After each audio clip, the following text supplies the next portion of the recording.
আমাদের সময় বদলে গেছে।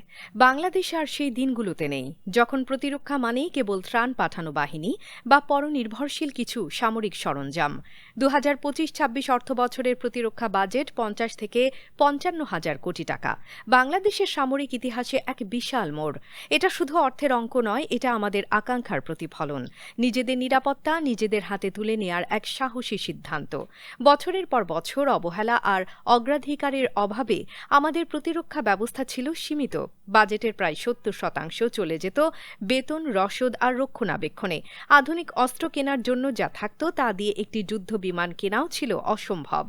কিন্তু এবার বাংলাদেশের কণ্ঠস্বর বদলে গেছে। আমরা স্পষ্ট করে বলেছি, এই ভূখণ্ডের নিরাপত্তার দায়িত্ব আমরা নিজেই নেব। সরকারের নতুন কৌশলে এবার বাজেট বাড়ছে বিদেশি বিনিয়োগ, প্রযুক্তি স্থানান্তর আর মধ্যস্থতাকারী বাদ দিয়ে সরাসরি চুক্তির মাধ্যমে।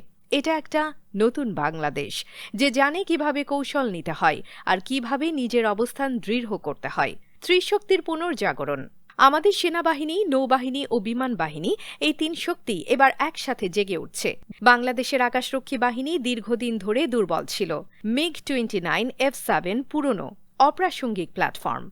এবার ৩ থেকে ৪,০০০ কোটি টাকা বরাদ্দ হয়েছে বিমান বাহিনীর জন্য।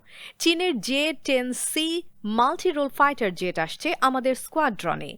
এই জেট ভারতের রাফাল আর পাকিস্তানের JF-17-এর সঙ্গে সমানভাবে প্রতিযোগিতা করতে পারবে। শুধু জেট নয়, রাডার আপগ্রেড, পাইলট প্রশিক্ষণ, নতুন গ্রাউন্ড সাপোর্ট ইউনিট সবই হচ্ছে পরিকল্পিতভাবে। আমাদের আকাশ এখন আর উন্মুক্ত নয়, এটা সুরক্ষিত এবং প্রতিরোধক্ষম। বঙ্গোপসাগরের তীর থেকে গভীর সমুদ্র, নৌবাহিনীর জাগরণ। নৌবাহিনী সবচেয়ে চ্যালেঞ্জিং অবস্থা পেরিয়ে এসেছে। মেরামতের জন্য আধুনিক ডকইয়ার্ড ছিল না, সাবমেরিন ছিল মাত্র ২টি, তাও পুরনো। এবার $২ বিলিয়ন ব্যয়ে ৬টি আধুনিক ডিজেল ইলেকট্রিক সাবমেরিন কেনার পরিকল্পনা হয়েছে। দক্ষিণ কোরিয়া, ইতালি, তুরস্ক সবচেয়ে অভিজ্ঞ মেরিটাইম শক্তির সঙ্গে আমাদের আলোচনা চলছে। তার সঙ্গে যুক্ত হচ্ছে ফ্রিগেট, করভেট, পেট্রোল এয়ারক্রাফট, নৌ হেলিকপ্টার। বাংলাদেশ এবার শুধু উপকূল পাহারা দেবে না, গভীর সমুদ্রেও প্রহরী হয়ে দাঁড়াবে। ভূমিতে আধুনিক যুদ্ধের প্রস্তুতি। সেনাবাহিনীর ভেতরেও এসেছে আমূল পরিবর্তন। ইতোমধ্যেই যুক্ত হয়েছে তুরস্কের TRG-300 rocket launcher, MK-1 howitzer. এবার আসছে Nora artillery, tiger missile, anti tank, guided missile.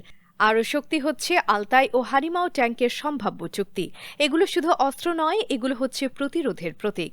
প্রশিক্ষণ ও উৎপাদনে স্বনির্ভরতা, একটি স্বাধীন ভবিষ্যৎ। বাংলাদেশ কেবল বিদেশ থেকে কিনছে না, নিজেই তৈরি করছে সামরিক শিল্প।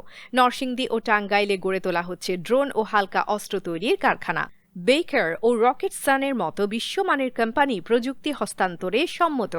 পাইলট, সাবমেরিন অফিসারদের প্রশিক্ষণ হচ্ছে চীন, দক্ষিণ কোরিয়া, আজারবাইজান ও তুরস্কে। এই প্রশিক্ষণ শুধু সামরিক দক্ষতা নয়, এটা ভবিষ্যতের বাংলাদেশ গড়ার প্রস্তুতি। এই প্রতিরক্ষা বাজেট কেবল অস্ত্র কেনা নয়, এটা একটি বার্তা। আমরা আর দুর্বল নই, আমরা আর মাথা নিচু করে থাকি না। দিল্লি এখন আমাদের উত্থান দেখে। যেখানে আগে ছিল উপেক্ষা, সেখানে এখন চোখে পড়ছে সম্ভাবনা।